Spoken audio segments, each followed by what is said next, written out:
In the 1st century AD, a man named Jesus entered history in the land of Judea.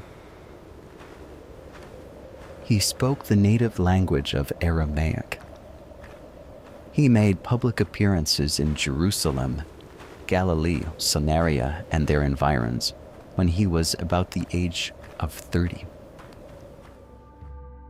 This man Jesus claimed to be God. The scriptural evidence for these claims is much more substantial than a simple number of proof texts. Rather, it's woven through the entire fabric of the Hebrew and Greek biblical canon.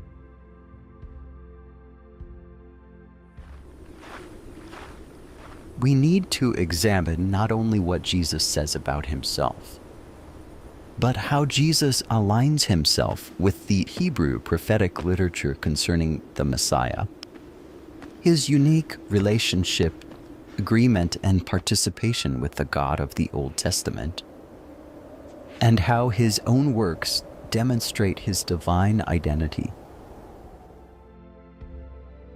What the Apostle Paul writes about Jesus in Philippians 2 is one among several scriptural indicators which help in our understanding of what Jesus says about himself as God entering humanity in the Gospels, particularly, but not exclusively, in John. Paul writes in Philippians 2, 5-8, "Have this mind among yourselves, which is yours in Christ Jesus, who, though he was in the form of God, did not count equality with God a thing to be grasped, but emptied himself by taking the form of a servant, being born in the likeness of men. And being found in human form, he humbled himself by becoming obedient to the point of death, even death on the cross." What is immediately striking is the phrase, "did not consider equality with God a thing to be grasped." To put it another way, Jesus did not use his divine attributes for personal gain, nor to frighten, threaten, nor impress us. Instead, he displayed his divine character in acts of righteousness by serving others. His focus then was other-directed rather than self-concerned. Sharply contrasted against a divine persona often depicted in pagan religions, deities who always demand service from men in order to fulfill their own appetites. This humility in Jesus is a primary distinctive of the divine character to understand when reading the Gospels. So did Jesus claim to be God or not? For certain he did. But he did so subtly and often paradoxically, preferring to demonstrate his divinity through his humanity and through works of compassionate service, coupled with moments of astonishing public displays of his divine abilities and profound insights regarding human life, the pervasiveness of human sin, and our inherent need for redemption and sanctification. Lessons which often left people stunned and perplexed. His works in that regard prove who he is. We can take comfort in our own faith that Jesus displayed his love for us through sacrifice. This is the highest, most righteous display of love. For while we were still weak, at the right time, Christ died for the ungodly. for one would scarcely die for a righteous person, though perhaps for a good person one would dare even to die. But God shows his love for us in that while we were still sinners, Christ died for us. Since, therefore, now we have been justified by his blood, much more shall we be saved by him from the wrath of God. Romans 5:6-9. And in John 15:12-13, Jesus says, "This is my commandment, that you love one another as I have loved you. Greater love has no one than this, that someone lay down his life for his friends." So Jesus, in his earthly ministry in Judea, took people's physical needs and spiritual yearnings and addressed them supernaturally, displayed in his divine glory through works of compassion and service, the very deeds of the righteous one. And he did so in order to bring glory to the Father who sent him, and not to himself in his human person. That glory would come at a later time.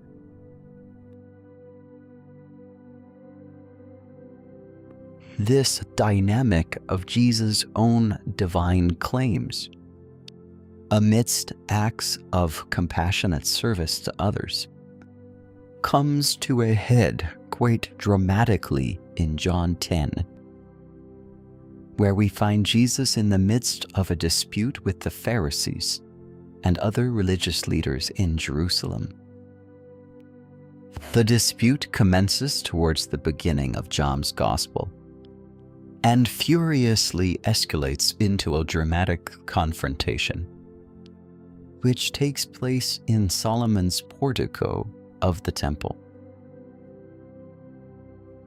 John the Apostle begins his Gospel with a prologue that presents Jesus' divinity as both unquestionable and unmistakable. He writes, "In the beginning was the Word, and the Word was with God, and the Word was God." John 1:1-2. The Word was in the beginning, reflecting Genesis 1. In the beginning, God created the heavens and the earth. In the Hebrew of Genesis 1-2, we see God referred to as Elohim, a masculine plural form of the word El, meaning God. Does this mean that gods created the heavens and the earth? From a monotheistic perspective, certainly not. Such a view would also lack logic. But it can mean that the one God who created the heavens and the earth has a plural personal nature. It cannot mean, as some have argued, that he created the universe through another created being. The scriptures do not permit this. So the claim that Jesus was merely a created being through whom the Father created everything that exists, and by virtue of this surrogacy he shares his glory, is demonstrably false and in fact blasphemous. God shares his glory with no one, and he created the universe directly, without a surrogate. The scriptures are clear on this fact. Notice then that in the text there is no one other than God who created the cosmos. Genesis doesn't say that God created the heavens and the earth through another person. It simply says that God, presumably in his plural personal nature, created the heavens and the earth. So when we read John 1, we get more advanced in specific revelation because revelation is progressive. the more we advance in time, the more God reveals. The one God the Father who created did so through God the Son. The Son was God and was with or towards the Father from the beginning. The intimacy between Jesus the Word and God the Father is no mistake. This is the intimacy Jesus refers to throughout John's Gospel. He always does what he sees the Father doing. His works always bring glory to the Father.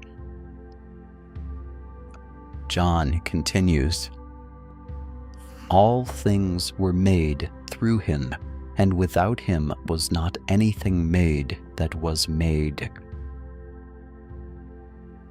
Non-Trinitarians often place an emphasis on the word "through," as if the Son really had no actual work in creation, that it all came from the Father alone, that the Son was only a conduit for the Father's work.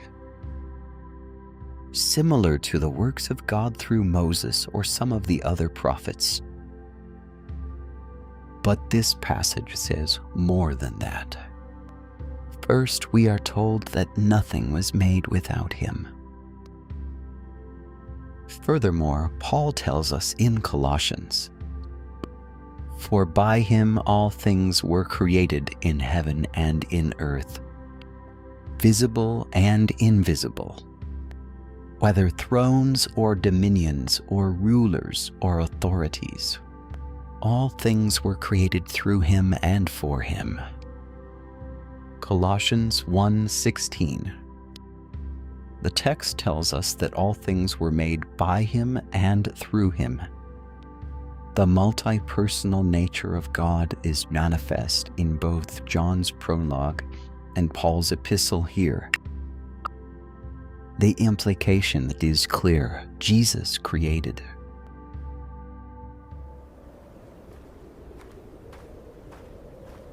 And we have this repeated in verse 10.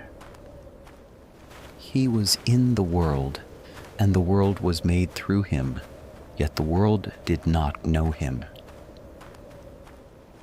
Jesus was God in the world, Emmanuel, which means God with us. John continues, "In him was life, and the life was the light of men." Jesus has life in himself. What does that mean? Jesus said in John 5:26, "For as the Father has life in himself, so he has granted the Son also to have life in himself." So the life in Jesus is the same life as the Father possesses in himself. Jesus declares this life prior to raising Lazarus from the dead in chapter 11. He says to Martha, "I am the resurrection and the life. Whoever believes in me, though he die, yet shall he live. And everyone who lives and believes in me shall never die." Do you believe this? John 11:25-26. So not only does John the Apostle say this about Jesus, but Jesus says this about himself. He has life in himself, and he has authority to give immortality to others who believe in him. In every way, he is the Lord of life, with resurrection power because he conquered death. The true light, which gives life to everyone, was coming into the world. John 1:9. This is echoed by the evangelist in his first epistle. "This is the message we have heard from him and proclaim to you, that God is light and in him there's no darkness at all. The true light is holy and perfect, morally pure. And of course, prophecy gives us insight into the light as well. And it concerns Jesus the Messiah. The people who walked in darkness have seen a great light. Those who dwelt in a land of deep darkness, on them has light shone. Isaiah 9:2. Matthew testified that this prophecy about a light concerns Jesus.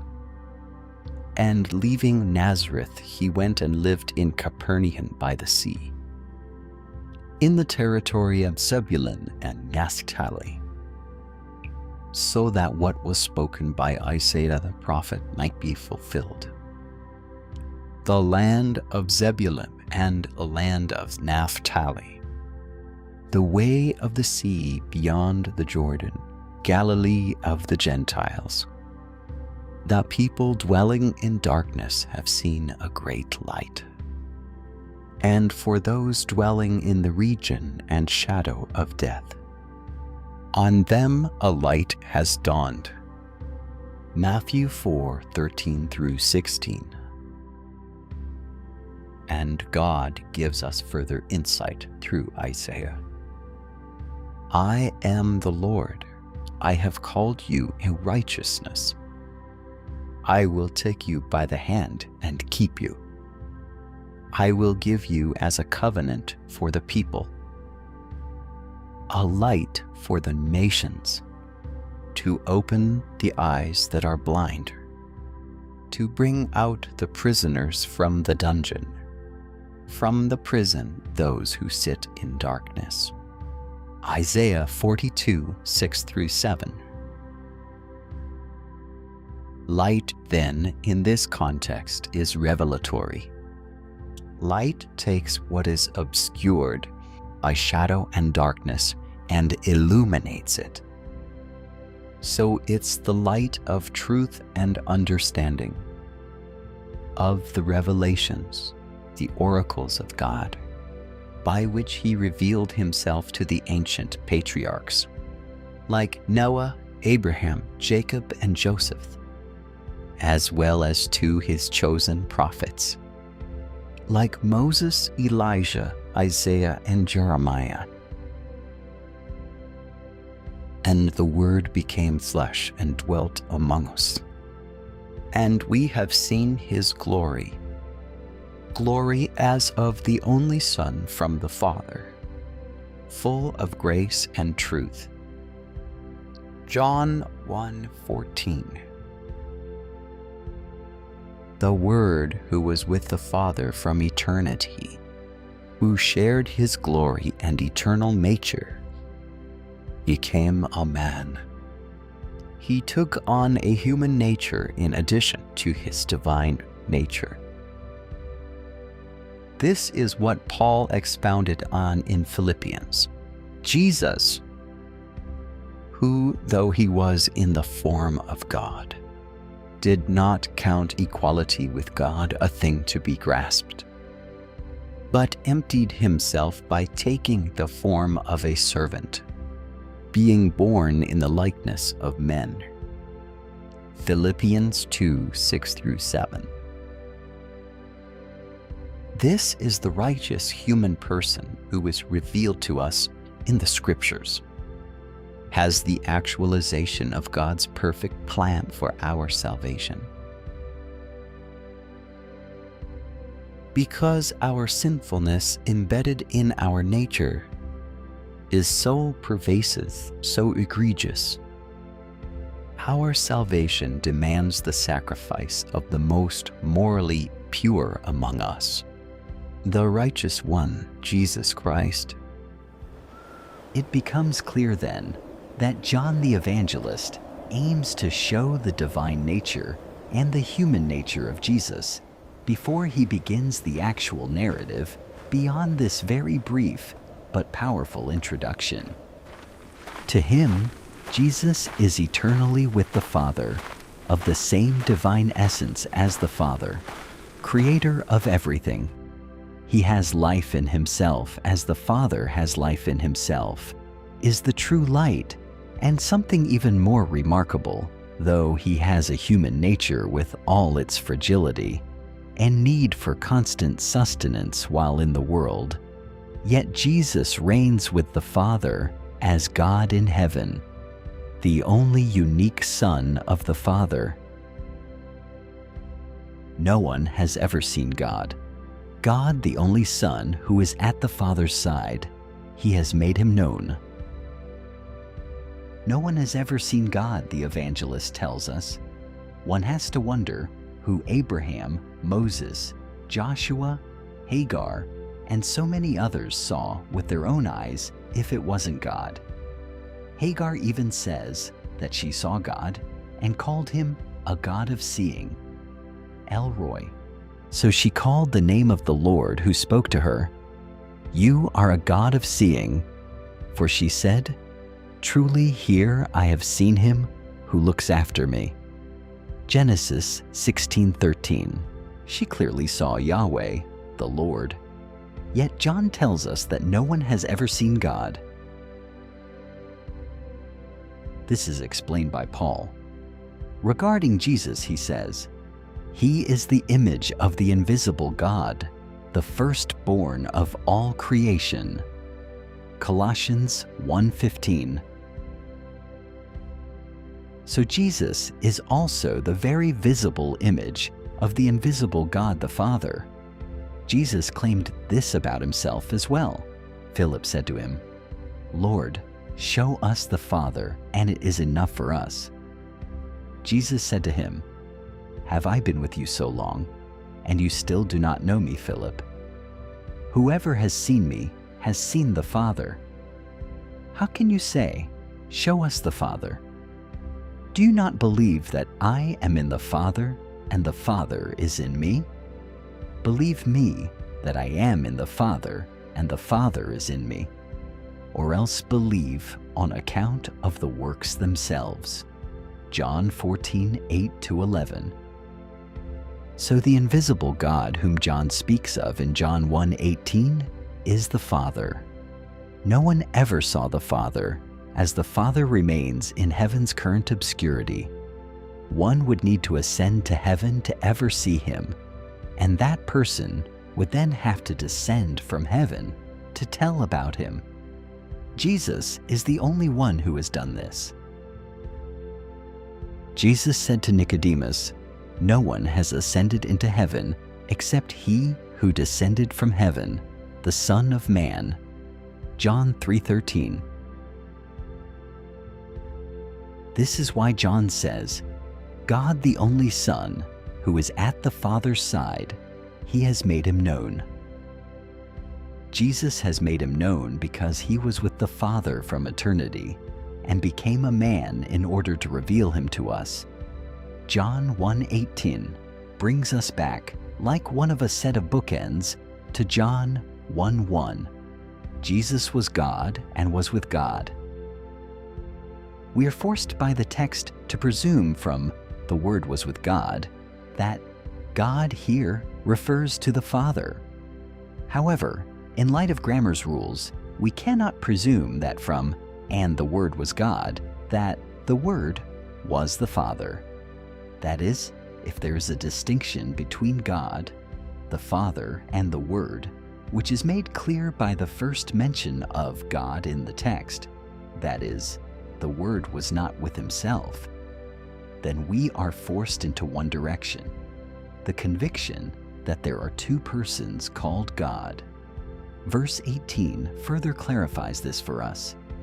There is a person, God, who presents to us the invisible God, and this person sits at God's right hand, the right hand of power. Thank you for watching. Please like, subscribe, and share this video with your friends and family, and continue to watch this channel for updates as we continue the series on the Lordship of Jesus Christ.